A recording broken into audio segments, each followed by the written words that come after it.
বোমা হামলা করে ২৪ ঘন্টায় গাজায় ৫১ ফিলিস্তিনিকে হত্যা। ফিলিস্তিনিদের উৎখাত করতে বিশেষ অস্ত্র ব্যবহার করছে ইসরায়েল। ইসরায়েলের বিরুদ্ধে কঠোর অবস্থানে মুসলিম বিশ্ব। দোহায় শীর্ষ নেতাদের বৈঠক। কূটনৈতিক ও অর্থনৈতিক সম্পর্ক পুনর্বিবেচনার আহ্বান।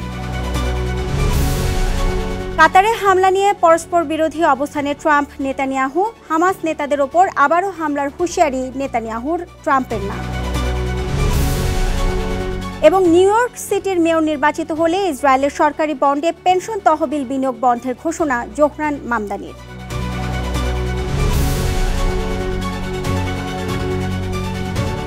বিশ্বজুড়ে ঘটে যাওয়া দিনের গুরুত্বপূর্ণ ঘটনাবলী নিয়ে আইটিভির নিয়মিত আয়োজন সারা দিনের বিশ্বে আপনাদের সাথে রয়েছে আমি নুসরাত সুজান।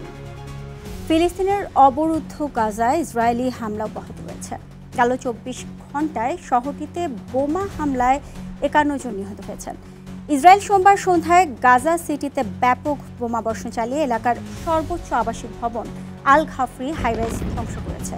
এই তীব্র হামলার কারণে লাখো বাসিন্দা শহর ছেড়ে পালাতে বাধ্য হচ্ছেন বলে জানিয়েছে বেশ কয়েকটি আন্তর্জাতিক গণমাধ্যম।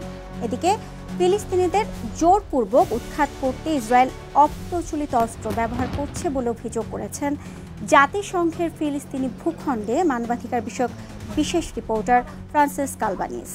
আর ফিলিস্তিনি সিভিল ডিফেন্স জানিয়েছে গেল কয়েক সপ্তাহে অন্তত ৫০টি বহুতল ভবন মাটির সঙ্গে মিশিয়ে দিয়েছে দখলদার বাহিনী। শহরের অন্যান্য এলাকাও ধ্বংসস্তূপে পরিণত হয়েছে বলে জানায় সংস্থাটি। শুধু জায়তুন এলাকায় আগস্টের শুরু থেকে ১৫০০-এর বেশি বাড়িঘর ধ্বংস হয়েছে। কাতারে ইসরায়েলের হামলার পর নড়ে চড়ে বসেছে মুসলিম দেশগুলো। এবার ইসরায়েলের সঙ্গে কূটনৈতিক ও অর্থনৈতিক সম্পর্ক পুনর্বিবেচনা এবং দেশটির বিরুদ্ধে আইনি প্রক্রিয়া শুরুর আহ্বান জানালেন আরব ও মুসলিম দেশের নেতারা। দোহায় আরব ও মুসলিম দেশগুলোর শীর্ষ নেতাদের জরুরি বৈঠক শেষে এই আহ্বান জানানো হয়। এই প্রস্তাব এমন এক সময় দেওয়া হলো যখন মার্কিন পররাষ্ট্রমন্ত্রী ইসরায়েল সফর করছেন। আরও জানাচ্ছেন ইমরুল হাসান। আরব লীগ ও ইসলামী সহযোগিতা সংস্থা ওআইসির এই যৌথ বৈঠকে প্রায় ৬০টি দেশ অংশ নেয়। গেল সপ্তাহে যুক্তরাষ্ট্রের প্রস্তাবিত নতুন যুদ্ধবিরতির প্রস্তাব নিয়ে দোহায় হামাস নেতাদের বৈঠক চলাকালে বিমান ও ড্রোন হামলা চালায় ইসরায়েল। এই হামলার প্রতিক্রিয়ায় সোমবার জরুরি সম্মেলনটির আহ্বান করেছিল কাতার। এ সময় গাজায় চলমান ইসরায়েলি আগ্রাসন রোধে সব ধরনের আইনি ও কার্যকর পদক্ষেপ গ্রহণ করতে সব দেশের প্রতি আহ্বান জানানো হয়।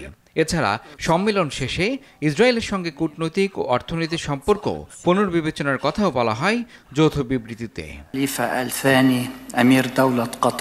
কাতারের সঙ্গে ঘনিষ্ঠ উপসাগরীয় দেশ সংযুক্ত আরব আমিরাত ও বাহরাইন সহ জর্ডান, মিশর এবং মরক্কো এরই মধ্যে ইসরায়েলকে স্বীকৃতি দিয়েছে। এসব দেশও এই সম্মেলনে অংশ নেয়, যদিও এর মধ্যে ইউএই, বাহরাইন এবং মরক্কোর শীর্ষ নেতারা সম্মেলনে অংশ নেননি। এই ৫টি দেশের মধ্যে মিশর ও জর্ডান আগেই ইসরায়েলকে স্বীকৃতি দিয়েছিল। বাকি ৩টি দেশ ৫ বছর আগে যুক্তরাষ্ট্রের মধ্যস্থতায় হওয়া আব্রাহাম চুক্তির মাধ্যমে ইসরায়েলকে স্বীকৃতি দেয়। কাতারের এই সম্মেলনে এসব দেশের নেতারা অংশ না নিয়ে ঊর্ধ্বতন প্রতিনিধি পাঠিয়েছে। এদিকে ইসরায়েল সফরে থাকা মার্কিন পররাষ্ট্রমন্ত্রী মার্কো রুবিও জেরুজালেমে বলেছেন, ইসরায়েলের হামাস নির্মূলের লক্ষ্য পূরণে যুক্তরাষ্ট্রের দৃঢ় সমর্থন অব্যাহত থাকবে। কাতারে ইসরায়েলের হামলার পর উপসাগরীয় অঞ্চলের গুরুত্বপূর্ণ মিত্রদের সঙ্গে ওয়াশিংটনের টানাপোড়েন তৈরি হয়েছে বলে মনে করেন মধ্যপ্রাচ্য বিশেষজ্ঞরা।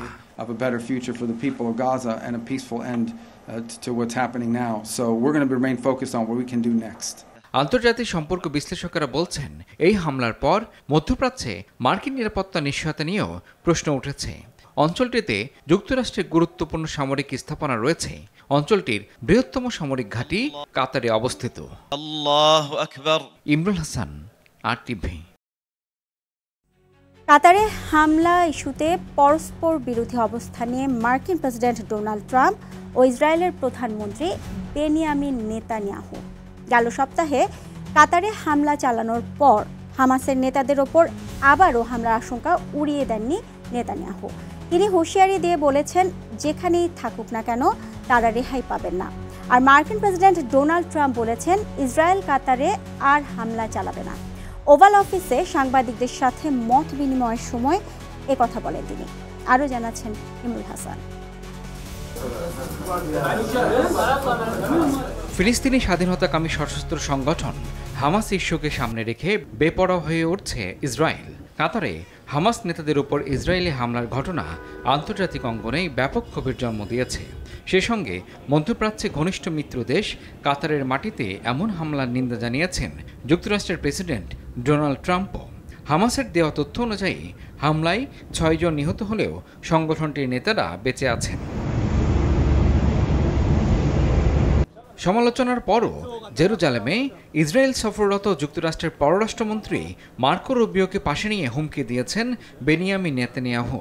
যুক্তরাষ্ট্রের পররাষ্ট্রমন্ত্রীকে পাশে নিয়ে ইসরায়েলের প্রধানমন্ত্রী মন্তব্য করেন, প্রতিটি দেশের নিজস্ব সীমানার বাইরে আত্মরক্ষার অধিকার রয়েছে। He's really transforming the world to better all of us. And I can again repeat what I've said time and time again. He's the greatest friend that Israel has ever had in the White House. Netanyahu এমন এক সময় এ মন্তব্য করলেন যার একদিন আগে Donald Trump কাতারকে আশ্বস্ত করেছেন যে দেশটির মাটিতে আর এমন কোনো ঘটনা ঘটবে না। কাতারে হামলার পেছনে যুক্তরাষ্ট্র সম্পৃক্ত ছিল কিনা এমন প্রশ্নের জবাবে নেতানিয়াহু সাংবাদিকদের নিশ্চিত করেন তারা নিজেরাই এই হামলা করেছে। The American-Israeli alliance has never been as strong as it is now. And the president has been an outstanding global leader. He's really transforming the world to better all of us. আর কাতারের মাটিতে Israeli হামলার পরিপ্রেক্ষিতে মধ্যপ্রাচ্যের সঙ্গে যুক্তরাষ্ট্রের সম্পর্ক ক্ষতিগ্রস্ত হবে কিনা এমন প্রশ্ন করা হয় মার্কিন পররাষ্ট্রমন্ত্রীর কাছে। তবে উপসাগরীয় মিত্রদের সঙ্গে ওয়াশিংটন জোরালো সম্পর্ক বজায় রেখেছে বলে দাবি করেন Marco Rubio. They have really no impact whatsoever in bringing us any closer to a Palestinian state. The only impact they actually have. এদিকে কাতার ইস্যুতে কথা বলেছেন মার্কিন প্রেসিডেন্ট ডোনাল্ড ট্রাম্প। ইসরায়েলের প্রধানমন্ত্রী বেনিয়ামিন নেতানিয়াহু বলেছেন কাতারে আর হামলার নির্দেশ দেবেন না। সোমবার মার্কিন প্রেসিডেন্টের দপ্তর ওভাল অফিসে সাংবাদিকদের সঙ্গে মত বিনিময়কালে এসব কথা বলেন তিনি। নেতানিয়াহু আর কাতারে হামলার নির্দেশ দেবেন না। কাতার আমাদের খুবই ভালো মিত্র এবং অনেকেই এটি জানে না, কিন্তু তিনি ভবিষ্যতে কখনো কাতারে হামলা করার নির্দেশ দেবেন না। এখন থেকে তিনি কাতারের সঙ্গে মিলেমিশে চলবেন। আর জেরুজালেমে নেতানিয়াহু ও রুবিও এমন এক সময় বৈঠক করলেন যখন আরব নেতারা একযোগে কাতারের পাশে দাঁড়িয়েছেন। সোমবার দেশটির রাজধানী দোহায় আরব ও মুসলিম দেশগুলোর শীর্ষ নেতারা এক জরুরি শীর্ষ সম্মেলনে বসেন। আন্তর্জাতিক সম্প্রদায়ের প্রতি দ্বিমুখী আচরণ না করা ও ইসরায়েলকে শাস্তি দেওয়ার আহ্বান জানান কাতারের প্রধানমন্ত্রী। কাতারের মাটিতে যুক্তরাষ্ট্রের গুরুত্বপূর্ণ বিমান ঘাঁটি রয়েছে। ফিলিস্তিনের গাজায় ইসরায়েলের যুদ্ধ বন্ধে কূটনৈতিক প্রচেষ্টায় সম্পৃক্ত রয়েছে কাতার। হামাস ও ইসরায়েলের মধ্যে মধ্যস্থতা করছে দেশটি। 2012 সাল থেকে হামাসের রাজনৈতিক শাখার দপ্তর রয়েছে কাতারে। Imrul Hasan, RTV। New York সিটির মেয়র নির্বাচিত হলে ইসরায়েলের সরকারি বন্ডে শহরের পেনশন তহবিল বিনিয়োগ বন্ধ করবেন জোহরান মামদানি। নিউ ইয়র্ক শহরের বিনিয়োগের ক্ষেত্রে আন্তর্জাতিক আইন মেনে চলার কথা জানান তিনি। এ বিষয়ে শহরের প্রধান হিসাব কর্মকর্তা এবং নিরীক্ষকের ভূমিকার প্রশংসা করেন। রোববার মার্কিন গণমাধ্যম CBS নিউজকে দেয়া একান্ত সাক্ষাৎকারে এসব কথা জানান জোহরান মামদানি। আরও জানাচ্ছেন ইমতিয়াজ আহমেদ। যুক্তরাষ্ট্রের নিউ ইয়র্ক সিটির মেয়র পদে ডেমোক্রেটিক পার্টির প্রার্থী জোহরান মামদানি এক টেলিভিশন সাক্ষাৎকারে মামদানি বলেন, নিউ ইয়র্ক সিটির পেনশন তহবিল ইসরায়েলি বন্ডে বিনিয়োগ করা উচিত নয়, কারণ ফিলিস্তিনের গাজা উপত্যকায় হামলা করে প্রতিনিয়তই আন্তর্জাতিক আইন লঙ্ঘন করছে ইসরায়েল। আমি মনে করি আন্তর্জাতিক আইন ভঙ্গের কাজে আমাদের কোনো তহবিলের জড়িত থাকা উচিত নয়।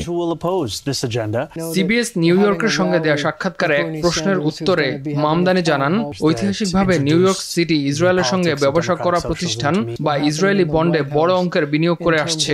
বর্তমান সিটি হিসাবরক্ষক ইসরায়েলি বন্ড নিয়ে সঠিক পদক্ষেপ নিয়েছেন বলেও জানান তিনি। আমি মনে করি ইসরায়েলি বন্ড নিয়ে বর্তমান প্রধান হিসাবরক্ষক যে অবস্থান নিয়েছে সেটাই সঠিক। ইসরায়েলের সঙ্গে ব্যবসা করা অন্যান্য প্রতিষ্ঠান থেকে বিনিয়োগ সরানো নিয়ে মামদানির অবস্থান জানতে চাইলে এর সরাসরি কোনো উত্তর না দিয়ে মামদানি বলেন, নিউ ইয়র্ক সিটির সম্পৃক্ততা কোথায় সবচেয়ে স্পষ্ট, সেটা আগে বোঝা জরুরি। সবচেয়ে জরুরি বিষয় হলো আমরা কোথায় সরাসরি জড়িত সেটা চিহ্নিত করা। শহরের পেনশন তহবিলে ইসরায়েলি বন্ড কেনা আসলে আমাদের মূল্যবোধের স্পষ্ট প্রকাশ, আর আমরা জানি আমাদের মূল্যবোধ আন্তর্জাতিক আইনের সঙ্গে রয়েছে। গত বছরের মার্চ পর্যন্ত new York state common retirement ফান্ডে প্রায় $352 মিলিয়ন ইসরায়েলি বন্ড ছিল। যুক্তরাষ্ট্রের যেসব প্রতিষ্ঠান বা ফান্ড ইসরায়েলি বন্ডে বিনিয়োগ করে সেগুলোর অন্যতম এটি। নির্বাচনী প্রচার চলাকালে বরাবরই বর্তমান প্রশাসন যেসব ক্ষেত্রে আন্তর্জাতিক আইন ভঙ্গ করছে সেসব ক্ষেত্রে আইন মেনে চলার ধারায় ফিরে আসার কথা জানান তিনি।